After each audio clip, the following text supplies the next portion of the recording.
Baniriza emisajja 2023 mwaka gw'ogwaki gwogere gwe mwaka gw'ogwaki gwogere omwaka gukwate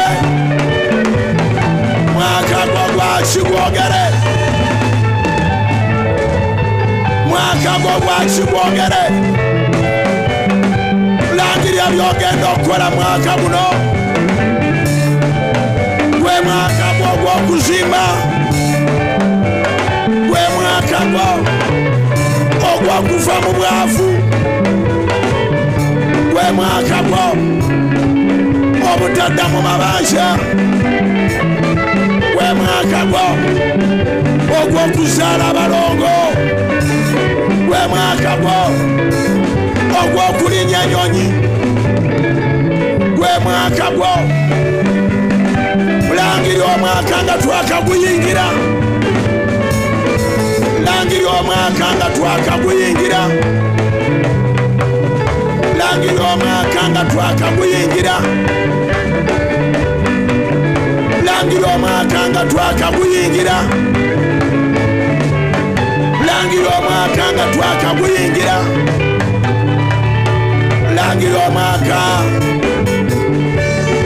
langiri omwaka nga twakaguyingira wonna wooli otyo omwaka gw'ogw'obuwanguzi omwaka gw'ogw'obujulizi omwaka gw'ogw'essanyu n'abaana bo omwaka gw'ogw'obujulizi ne mukyala wo omwaka gw'ogw'obujulizi n'omwami wo omwaka gw'ogw'okudda mu mirimu omwaka gwa kontrakiti ennungi omwaka ogwa kontrakiti ennungi omwaka ogwa kontrakiti ennungi langirira langirira langirira langirira langirira langirira langirira langirira langirira langirira langirira langirira langirira langirira sawa ya kulangirira sawa ya kulangirira sawa ya kulangirira sawa ya kulangirira. Oh hallelujah, I said hallelujah, I said hallelujah. Welcome into the new year, welcome into the new year.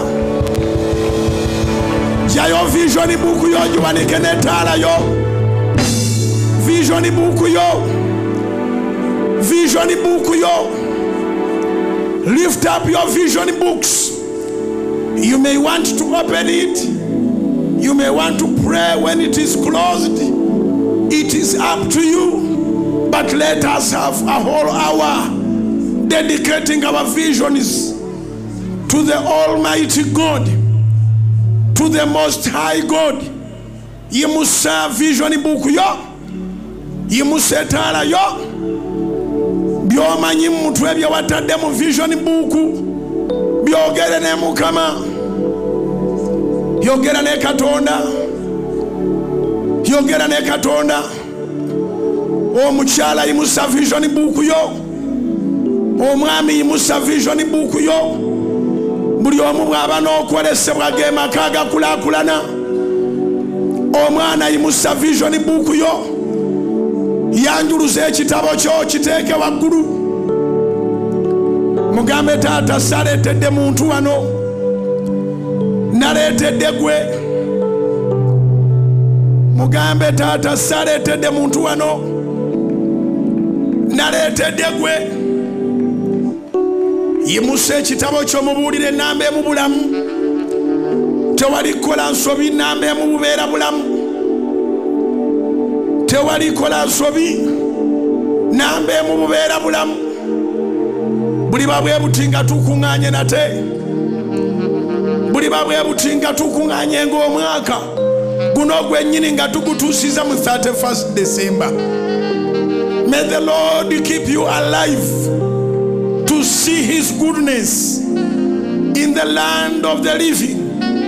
Yimusa vision book yo eno ye vision night yesose emyaka egiyise tetwakungana nga bwe tuti Mukama yiringisize ekivume Mukama yiringisize ekivume eno ye vision night yesose emyaka egiwedde twali mu scientific lero tuli mu physical. Lift up your vision books. Olaba yakola luli nga bintu bya sayansi naye ate kaakati nga weetuukidde lero si bya sayansi. At least bangi laba enkuyanja n'enkuyanja mu maaso g'Omukama. Daba abantu b'okabaka w'abakabaka mubuulire ku ebyo ebiri mu vision book yo. Mubuulire ku ebyo ebiri mu vision book yo. Mubuulire ku ebyo ebiri mu vision book yo. Mubuulire ku ebyo ebiri mu vision book yo. Mubuulire ku ebyo ebiri mu vision book yo. Yimusa ekitabo kyo mugambe bw'onkolera bino Mukama obeera osumuludde. Bw'onkolera bino bangi abagenda okulaba, bangi abagenda okulokoka, bangi abagenda okutya erinnya lyo. Abikolere Mukama. Akuwa oluyimba olujja. Akuwa oluyimba olujja. Akuwa oluyimba olujja. May you sing and you song. This is your year. Omwaka guno gugwa. Omwaka guno gugwa. Omwaka guno gugwa. Yimusa vision book yonyonyola Mukama. Enough is enough. Okoyo omuzigo. Okoyo okutambuza ebigere. Abeeko kyakola Mukama. Akole naawe era akukolere. Akole naawe Mukama era akukolere. Omwaka guno taata abaana bo baleese okwolesebwa kwabwe. Taata abaana bo baleese okwolesebwa kwabwe. Yimusa okwolesebwako mu maaso ge. Tokoowa zino z'eddakiika ezisooka. Gwe musingi oguteekebwayo mu 2023. Gwe musingi oguteekebwayo mu 2023. Gwe musingi Katonda ayagala abantu bawandiika okwolesebwa kwabwe. Kyava agamba Kaabakuuku mu Kaabakuuku essula 2 olunyiri lwa 2 n'olunyiri olwokusatu nti wandiika okwolesebwako. Wandiika okwolesebwako okwole bulungi. Taata abaana bo bawandiise okwolesebwa kwabwe. Ffe tutambulira mu kigambo kyo. Tutambulira mu kigambo kyo Mukama. Okwolesebwa kuukwo Bayibuli egamba nti omuntu oba eggwanga eritalina kwolesebwa eryo lizikirira. Taata Uganda n'abannayuganda abali mu mawanga g'ebweru tebagenda kubeera mu bazikirira kubanga bayimusizza vision, kubanga bayimusizza okwolesebwa. Okwolesebwa bwe kubula abantu bazikirira. Taata ffe tuzze mu maaso go n'okwolesebwa kwaffe Mukama. Bw'okolera omuwala oyo anaabeera wa mugaso eri abalala. Bw'okolera omuvubuka oyo anaabeera wa mugaso eri abalala. Bw'okolera omusajja oyo anaabeera wa mugaso eri abalala. bw'okolera omukazi oyo anabeera wa mugaso eri abalala. Abavubuka bayimusiza okwolesebwa, abakyala bayimusiza okwolesebwa, abaana ab'obuwala bayimusiza okwolesebwa. Yimusa ekitabo kye ekyokwolesebwa n'ettaala yo. Mwaka gwa kitangaala, mwaka gwa kitangaala. Laba ekitiibwa kya Mukama. Omwoyo wa Mukama atambula ng'asoma buli kye woowandiise. Omwoyo wa Mukama atambula ng'asoma okwolesebwa. Omwoyo wa Mukama atambula ng'asoma visioni zaffe. Omwoyo wa Mukama atambula ng'asoma ebirooto byo. Tebigenda kukoma mu kitabo, bigenda kubeera biramu.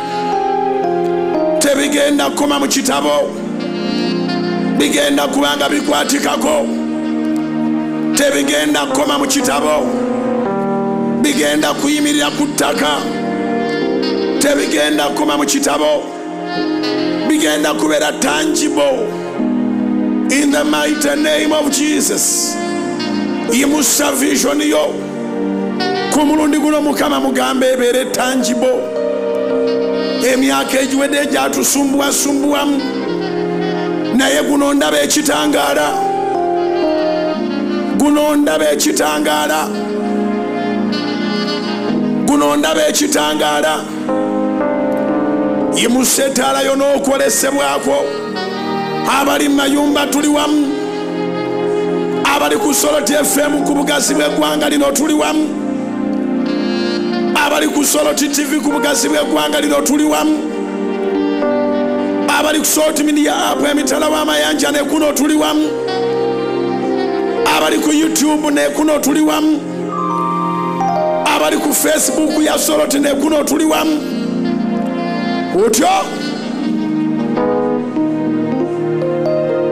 Otyo tulangirira Bayibuli egamba nti omuntu olubuto lwe lunakutanga ebibala by'akamwa ke.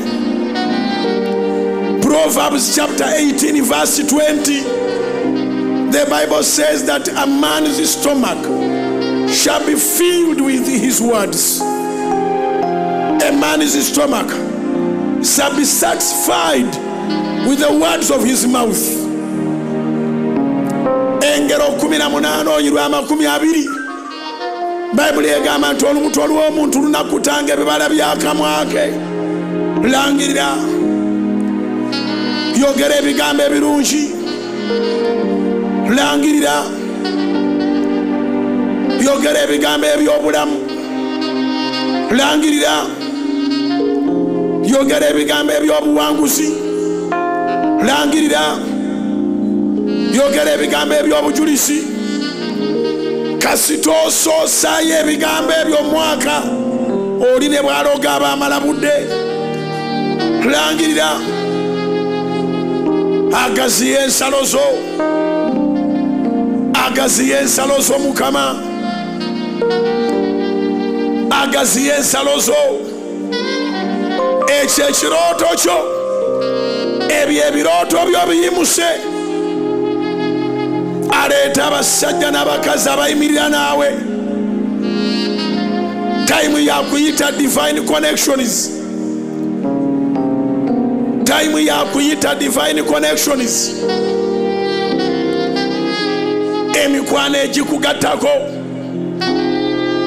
emikwano egikugasa, emikwano egikugattako, emikwano egikugasa, emikwano egikusoosowaza. Langirira, yimusa ekitabo kyo, yimusa ettabaazayo.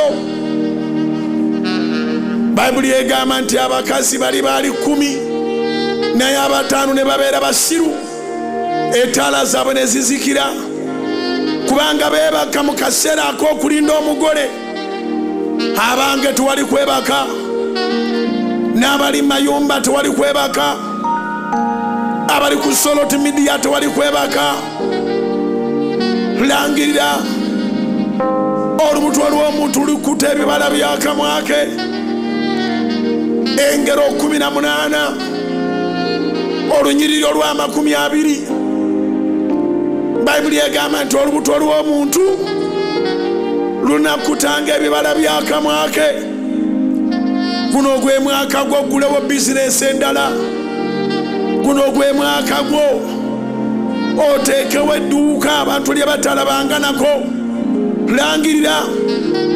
Bayibuli eyongera mu Yobu essula 22 olunyiriri olwa 28 nti era onoolagiranga ekigambo n'ekigambo ekyo kinanywesebwanga gy'oli n'omusana gunaayakiranga amakubo go. Ekitangaala nga kino kye tulina kikukulembere mu makubo go. Ekitangaala nga kino kye tulina kikukulembere mu makubo go. Ekitiibwa nga kino kye tulaba ekigudde wano kikukulembere mu makubo go. Omusana gukuviirayo ne bw'ogenda mu mawanga g'ebweru bye weetaaga oteekwa okubiraba kubanga omusana gukuviiriddeyo. Bayibuli ekugamba mu Yobu essula 22 olunyiriri olwa 28 nti era onoolangiriranga ekigambo n'ekigambo ekyo kinanyweranga. The Bible says in the book of Job chapter 22 verse 28 that you shall declare a thing and it shall be established for you. The Bible says in Job 22:28 that you shall decree a thing and it shall happen. It shall come to pass. Langirira obugagga bwo butandikirawo mu January. Imusse emikono langirira nti nze obugagga obwange butandikirawo mu January. Otyo langirira nti obulamu obwange butandikirawo mu January. Otyo langirira nti nze emikisa gyange gitandikirawo mu January. Otyo langirira nti essanyu eryange litandikirawo mu January. Otyo langirira nti nze obujulizi obwange butandikirawo mu January. Otyo langirira nti nze emikisa gyange gitandikirawo mu January. Otyo langirira nti nze connection ezange zitandikirawo mu January. Otyo langirira nti nze ba suppliers abange batandikirawo mu January.